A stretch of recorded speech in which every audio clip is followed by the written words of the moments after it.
Virus के बीच home ministry ने एक प्रेस कॉन्फ्रेंस में ये बताया कि अब तक 75 लाख से भी ज्यादा श्रमिक अपने घर पहुंच चुके हैं। इनमें 35 लाख लोग श्रमिक स्पेशल ट्रेनों से जबकि 40 लाख से ज्यादा श्रमिक बसों से अपने होम स्टेट पहुंच चुके हैं।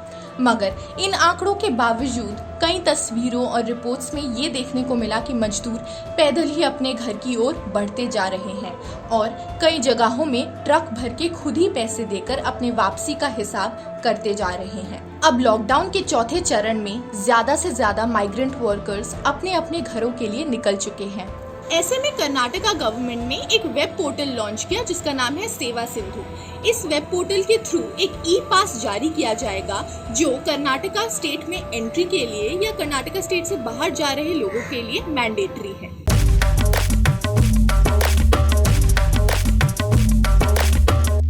कर्नाटका के अंदर आ रहे और कर्नाटका से बाहर जा रहे सभी लोगों के लिए जरूरी है कि वो सेवा सिंधु वेबसाइट पर रजिस्ट्रेशन करें। इसके बाद गवर्नमेंट उनको सारी इंफॉर्मेशन देकर उनके साथ सारी डिटेल्स शेयर करेगी और ये एयर ट्रैवल कर रहे यात्रियों के लिए भी बहुत इम्पोर्टेंट है। वेबसाइट के लैंडिंग पेज पर सभी डिटेल्स फिल करने के बाद जैसे कि आप कौन से स्टेट या कंट्री से ट्रैवल करके आ रहे हैं, अपने रिक्वायरमेंट के हिसाब से इंफॉर्मेशन फिल कर सकते हैं। इसके बाद गवर्नमेंट की तरफ से ई पास के डिटेल्स आप तक फोन कॉल, SMS या ईमेल के थ्रू पहुंचा दिया जाएगा। ऐसे ही अराइवल ई पास भी मैंडेटरी है चाहे आप रोड, रेल या फ्लाइट से ट्रैवल कर रहे हो। सिर्फ यही नहीं, जो लोग अब कर्नाटका स्टेट के अंदर भी बिजनेस या किसी और पर्पस से ट्रैवल कर रहे हैं उनके लिए भी ये लागू होता है।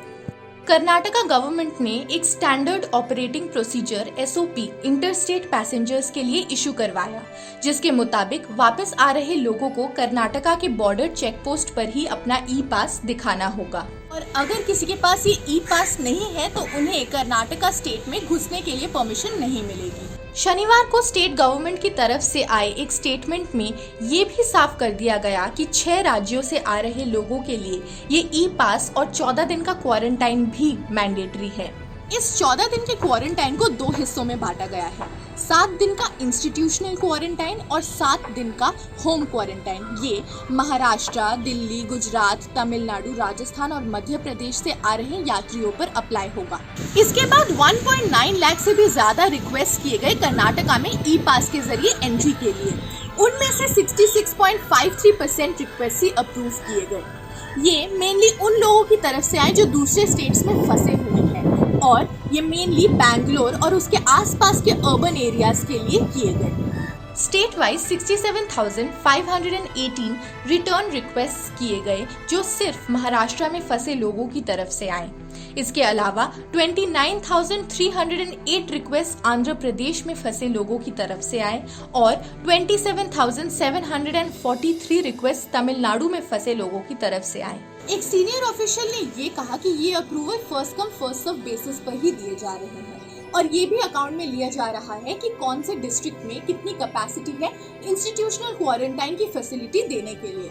18 मई से महाराष्ट्र, गुजरात और तमिलनाडु से आने वाले लोगों के रिक्वेस्ट को टेम्पोररीली रोक दिया गया है। डोमेस्टिक फ्लाइट्स भी शुरू होने वाले हैं।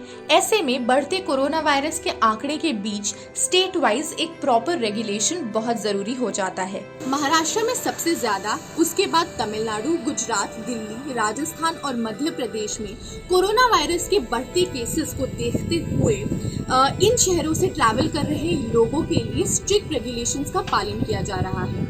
आपके एक्सपीरियंसेस मुझे कमेंट सेक्शन में जरूर बताएं और अगर आप ट्रैवल कर रहे हैं तो प्रॉपर गाइडलाइंस को फॉलो करना इज अ मस्ट।